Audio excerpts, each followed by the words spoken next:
Good morning, good afternoon, good evening, good night, wherever you are, whenever you are. Welcome to a new DC live stream. I'm your host, Matthew Batiri, here with my co-host, Wasim Debussy. How are you, my friend? Good morning, good afternoon. I'm outstanding. Great, big week already. Been away on a 2-day think tank with Michael, so kind of haven't stopped working for a few weeks now. What about you, Yeah, man? good. It's good. You probably owed the business a few hours. You did have a bit of time off being sick and, all the stuff, all those health issues that you get as an old man. You were getting a lot of them, and it's good to see you're on the mend. Oh, right. I remember that. I remember that. Let's skip the pleasantries in that case and get straight to business. Okay, let's go. So let's say happy birthday to Bitcoin. So we want to wish Bitcoin a happy birthday. 14 years ago, the vision started. So tell us a little bit about it. Yeah, so it seems like Bitcoin has a lot of birthdays. You have the first Bitcoin trade, the first Bitcoin mining, the Genesis block, the white paper. So it was 14 years today that the Bitcoin white paper was actually published. And since then, Bitcoin has gone from zero value to over $67,000 worth of value at the top of the bull market. The first ever Bitcoin first ever hit $1, so it became on par with the US dollar back in 2011. So in just over 10 years, it went from $1 to $67,000. So that's basically what this article is talking about. It also talks about Plan B, encouraging people to make sure they read the Bitcoin white paper to really understand how Bitcoin works. And also, it's interesting to say that Hal Finn also just over so he's the guy that purchased the first ever pizza for 10,000 bitcoins. That 10,000 bitcoins is now worth $207 million. It also goes on to talk about how Bitcoin first started out as an experiment and it became a technology that is literally changing the world. It's been the inspiration behind everything to do with crypto. It's been an inspiration behind Web3, DeFi, NFTs, anything to do with cryptocurrencies, all started with Bitcoin.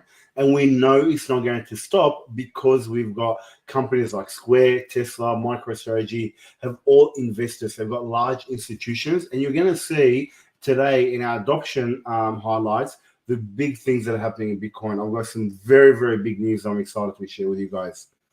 That's it from the Bitcoin white paper. Moving on, Doge enabled Twitter subscriptions to be Elon Musk's game changer. So if you guys should know by now, if you don't, you will know now that Elon Musk did acquire Twitter. I think it was like late last week, and the first thing he did when he acquired Twitter, he walked in and fired half of the board, which I thought was quite funny. And he's also spoken about potentially using Doge for payment for Twitter subscription. He wants to revamp the whole platform, get rid of the bots, get rid of the spammers and whatnot, make people pay for their blue ticks. So he's looking at really vamping up Twitter, and this has been very, very bullish because we all know how much Elon loves Doge, and because he loves Doge, obviously the Doge community loves him, and therefore when this happened, the price of Doge did go up. So that's it from that one. It went up by about. Who bought Doge a couple weeks ago? You bought Doge? I told you. I think I said it on live stream. I said I bought some Doge. I'm buying some Doge. Yeah, look, I hold some Doge. I'm not going to say I don't. I do hold some Doge, not a huge amount, but I do hold. I do hold some Doge. It's probably about 1% of my my overall portfolio. Look, I'm not against Doge and Shiba. I hold both of them. I just don't. I just wouldn't put all my money in there. Put a very small amount that you're willing and able to lose. I'm going to be buying my first Tesla with Doge, so just remember that. Maybe if Doge gets to $1. All right. So Singapore pilots tokenized fiat with smart contract capabilities. So this is interesting because a lot of countries out there are looking at creating a digital bank. A central bank digital currency, a CBDC, as we were speaking about it. And I'm going to talk a little bit about that later on, actually in the next article. But this was a little bit interesting because in Singapore, they're actually looking at tokenizing their money and using smart contracts to make it faster for people to spend money and for settlements and whatnot, and having things like vouchers. So it's a pilot that's a little bit different with what other countries are doing. So I'm interested to see how this goes. They're starting this pilot with only 6 merchants and about 1,000 consumers, and see how it goes. And then I suppose I'll make a decision what they're going to do with it. Next up, we have the Reserve Bank of India has reportedly launched digital rupee. Will reportedly will launch the digital rupee in November. So as you guys know, India has not been one of those. It hasn't been a crypto-friendly country, but they also understand the power of blockchain, and they unfortunately understand the power of central bank digital currencies. Now, I'm sure you guys would have seen, we've spoken about this quite a number of times. Central bank digital currencies are not good news because it means that the central bank knows every transaction you're doing. They know everything you're spending. They can take money out of your wallet. It pretty much gives them full control over your money, which is why why some countries really are pushing for it, like India. And they've been very negative towards other cryptocurrencies. They've introduced a 30% tax on crypto holdings and trades, which has just basically meant that all the entrepreneurs just turned around and said, you know what, if this is what we're going to do here, I'm just going to leave India and go to a friendlier country that has better laws towards crypto. So I think some of these large governments don't really understand that people do have that choice today. You know, you've got countries like El Salvador, you've got like Lugano in southern Switzerland, you've got Central African Republic. So there's a lot of Germany. You got Singapore, a lot of countries who do have crypto-friendly legislation are going to start attracting these entrepreneurs. And these countries are then going to allow them in because they know that these guys are going to be successful because of what they're doing in this, this cutting-edge space. So I think India is really shooting themselves in the foot by being so against crypto. But anyway, I rant on a little bit. Back to the article. So according to the report, so it will go with a number of banks like the Bank of Baroda, the Union Bank of India, HDFC, ICICI Bank, Yes Bank, and a few other banks. It's going to be an experiment utilizing a central bank digital currency, which the government obviously wants so they can control their people. All right. Last one for the news highlights is Hong Kong regulators announced plan to launch mainstream crypto ETF. So as you guys know, a number of countries around the world have already launched a crypto exchange traded fund. So what that actually is just a fund that holds crypto and it gets traded on exchanges. So it gives people access or exposure to Bitcoin without holding Bitcoin. This is something that the US still has not approved. And once the US approves it, it will be a massive, massive changer for the crypto community. But until that happens, you've got countries like Australia, Hong Kong, and other countries who are launching these ETFs. And the latest one now is Hong Kong. And they're launching an ETF where people can get access to this. So that's it from the news highlights. Let's bring Maddie back on the screen and see what we got in the Twitter world. Thank you, my friend. Alrighty, guys, over to the best section of the day. Thousands of Germans in Dresden protest against the EU sanctions on Russia. They don't want to starve or freeze to death for Ukraine President Zelensky's war, a war provoked and engaged in by the US, EU, and NATO. Take a look. So what's familiar with this? Well, I think a couple of weeks ago, from memory, we also showed a couple of protests in France and the French people protesting about inflation. So we're seeing a lot of, I wouldn't call it really civil unrest, but protests do sometimes lead to, bigger things in the long run. For example, America, they did the Capitol Hill, they took over Capitol Hill with guns because they've obviously got very relax gun laws over there. So look, more and more people are talking about what's going on worldwide with the economy, and also obviously with this war affecting, the production and supply of and cost of gas and things that allow people to live comfortably in these first world countries. So looks like we're getting more and more people getting angry. So it's going to be very interesting. Do you want to say something? I do. Look, it's an interesting perspective that Steve Hank has put on. Regardless of where you are on the side of the war, what's happening over there in Europe right now is going to cause. We're starting to see, like Matt said, we're starting to see protests. This leads on to other things. So if Europe continues going downhill the way it is right now, there's going to be a lot of Europeans who are unhappy. There's going to be a lot of uprising. So it's definitely worth keeping an eye on that, because Europe is really, really struggling from the financial crisis right now. Big time. And all you need to do is you can check any European currency, including the EU, and look how it's been stacking up against the US dollar. And even the pound. I think has the pound gone below $1 yet? I haven't checked. Yeah, it was on par. It was basically on par. I mean, whoever would have thought the British pound would be on par with the US dollar? Yeah, it is something that most people would never. I remember the pound was like $2.50. So it shows you what's happening over there. Yeah. The next tweet is by Wendy O. Unfortunately, because I'm not following her, maybe our research team is following her. I can't see the tweet, but I'll read you out the tweet. She quoted a couple of quotes from CZ, who is the CEO and the founder of Binance. And he said, "We want to make sure crypto has a seat at the table when it comes to free speech. We want to help bring Twitter into Web3.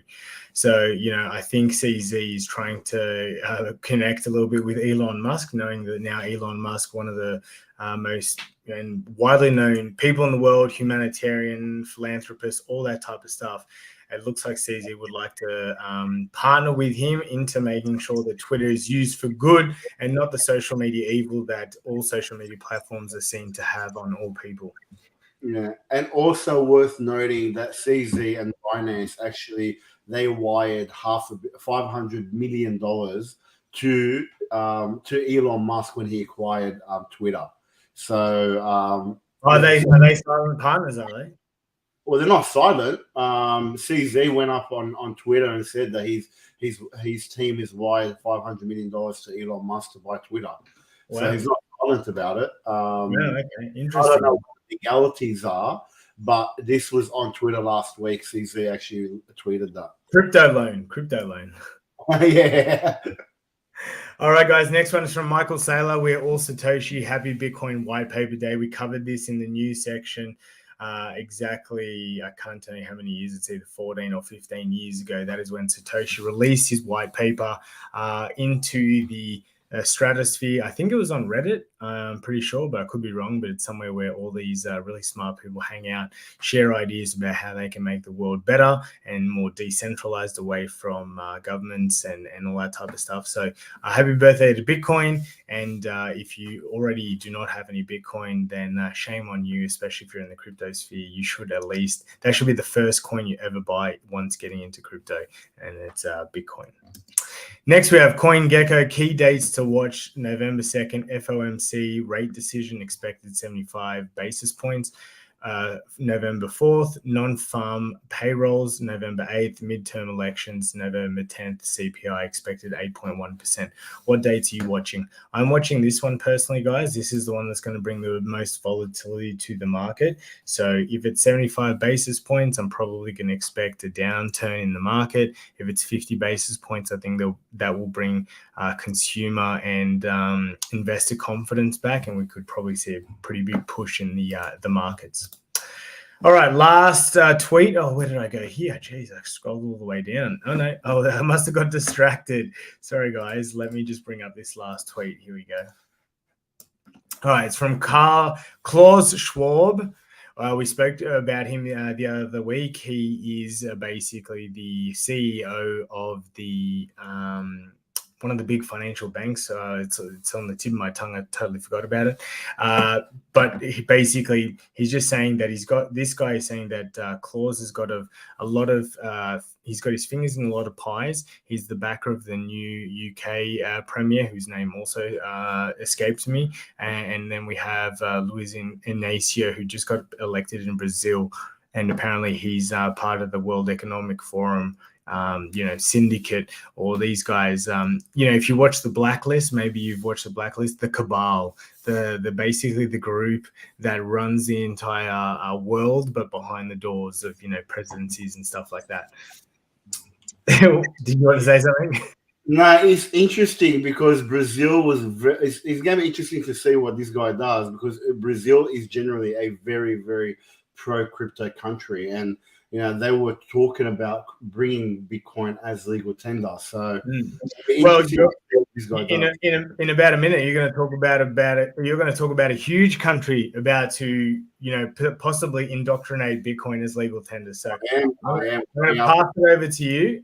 And you're going to talk about adoption highlights and this huge country about to bring on cryptocurrency and Bitcoin.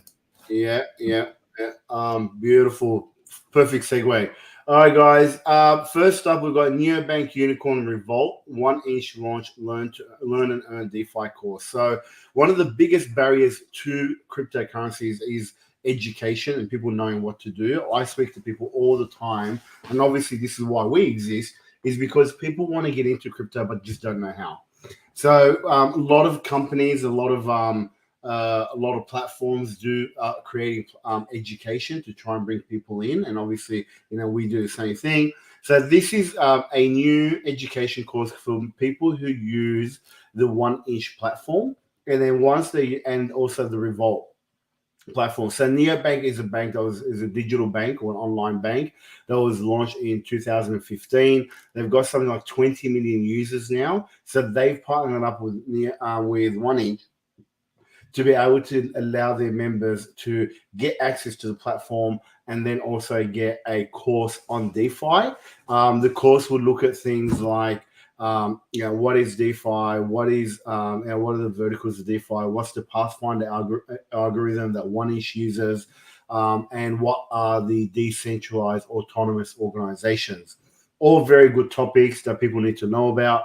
Probably a little bit more advanced than the beginner user, but it's a great way. And also what they've done is they've gamified it. So they've done it in a way that if you do the course, once you finish it, you earn some tokens that get sent to your wallet. So it's a great way to incentivize people to learn, and just one of the many ways that crypto is going to change the world. Okay, next up we have Japanese city uses metaverse to fight against student absenteeism. So apparently, and I didn't know this for today, Japan is having a bit of a crisis right now with a lot of students being absentee. When they had 244,940, so almost 245,000 students from both primary and high school that were away for 30 days or more this year. This has been because it's a change in people's behavior. The students have said, they prefer to chat to people online than face to face. But also would like to meet people face to face afterwards. They've had it, and there's an increase of absenteeism. So one way that they're looking at overcoming this is allowing students to be able to attend school through the metaverse. They'll be able to go through a virtual school environment, go to virtual learning classes, and meet with other students. So this is all part of what's coming, guys. Virtual reality, augmented reality, mixed reality, all this stuff is coming where people are going to be able to do a lot of this stuff virtually. And we've been speaking about this quite a bit recently. Next up, we have Mercado Pago launches cryptocurrency trading service in Mexico. So remember I said to you guys that Brazil was or is very bullish on crypto. So this is Mercado Pago is an exchange and a wallet. They've launched already in Brazil to over what was the number of people? I can't remember. It was like a huge number. Over Yep, I can't remember. But so they first opened up in Brazil to millions of people. Now they're opening up in Mexico to allow Mexicans to get access to cryptocurrencies easily through an app. The CEO Pedro Rivas said, "Though this new service we seek to give through this new service we seek to give millions of Mexicans access to crypto world in an educational, safe, and simple way in order to generate greater technological inclusion." So Mexico and a lot of Latin American countries, a lot of the developing countries, as you guys know, we've spoken about these, they have a huge number of people who are unbanked. Being able to use cryptocurrency allows people to become banked almost instantly. So it's a great expansion for these guys and also allowing more and more people access to crypto. So as we say, and we've always said, crypto is, the crypto adoption is coming so fast that by the next bull run, we're going to see some huge numbers. Pro-crypto city Lugano and El Salvador sign economic agreement based on adoption. This is huge news. So I said to you guys, there's some big news coming up. This is one of the first ones. I actually have another one. This is now you've got two. One is a city. So Lugano is a city that we spoke about recently where they're in the south of Switzerland. So the Italian-speaking city or town. So they're on the border between Switzerland and Italy. And they've adopted cryptocurrencies and Bitcoin as a tender. So the council there allows people to pay all the restaurants, all the businesses there accept crypto. People can pay their taxes, their fines, etc., all in crypto. And now both that city and El Salvador have come together to work together for more adoption. It's going to allow El Salvador to have physical presence in Lugano, and they're going to work together on increasing adoption. So now you're starting to see countries coming together and having economic agreements to grow the crypto adoption. And this is huge. El Salvador tweeted that now El Salvador is closer to Europe. So this is big news, guys. Second last one is Steve Curry files Curry versus Metaverse trademark. So Steve Curry is an NBA player. He's been quite pro crypto and NFTs. He purchased one of the Bored Ape Club NFTs back in August in 2021. So he's made a lot of money from it. He's also released his first official NFT release and sold for more than 2,200 ETH, which is around $3.5 million in volume. And also his team, the Golden State Warriors, have also embraced Web3 and NFT with allowing people to use NFTs for different access in the club. Last but not least, and this is the big news, guys. So I told you guys earlier about obviously what's happening between El Salvador and Lugano, but this is massive news. So Senator Indira Kempes proposes bill to make Bitcoin legal tender in Mexico. So, we've had two small countries now that have adopted Bitcoin as legal tender. I've been talking about either Mexico or Brazil will probably be one of the next two, and be the first large country to adopt Bitcoin. And today or yesterday, 31st of October, Indira Kempes, who's a senator for the Mexican Congress, has proposed a bill to make Bitcoin legal tender in the country. Now, it hasn't passed yet. Obviously, the central bank is opposing it, but it's a massive step in the right direction. He sees this as a way to help Mexicans get banked because most of them are unbanked. He also sees this that it will open up a lot of new ways, or it will open up a lot of opportunities for Mexico to really move up in the world. So I really hope that they actually approve this. And if this does get approved, this is going to be huge bullish news to have a large country adopt Bitcoin as legal tender. Because at the moment, a lot of people talk about, it's only El Salvador, it's only the Central African Republic or whatever it is, small countries that don't really count. Mexico will count. So I'm actually very, very excited about this. So best news for today, guys. Awesome. Thank you, Wasim. All right, guys. Well, that is it for another DC live stream. It's been awesome giving you guys the latest updates in news, Twitter, and adoption highlights. Wasim, do you have any final words before we let the good people go? No, nothing from me today, guys. Just excited about this Mexican news. But other than that, just have a great week. Stay safe out there and make sure you stay crypto. That's it from us, guys. We'll catch you Friday for our next DC News live stream. But if you want to catch us before that, you can tomorrow with our altcoin technical analysis, live YouTube video, and money, mindset, and wealth with Wasim on Thursdays. That's it from us. We'll catch you tomorrow. Bye. Out.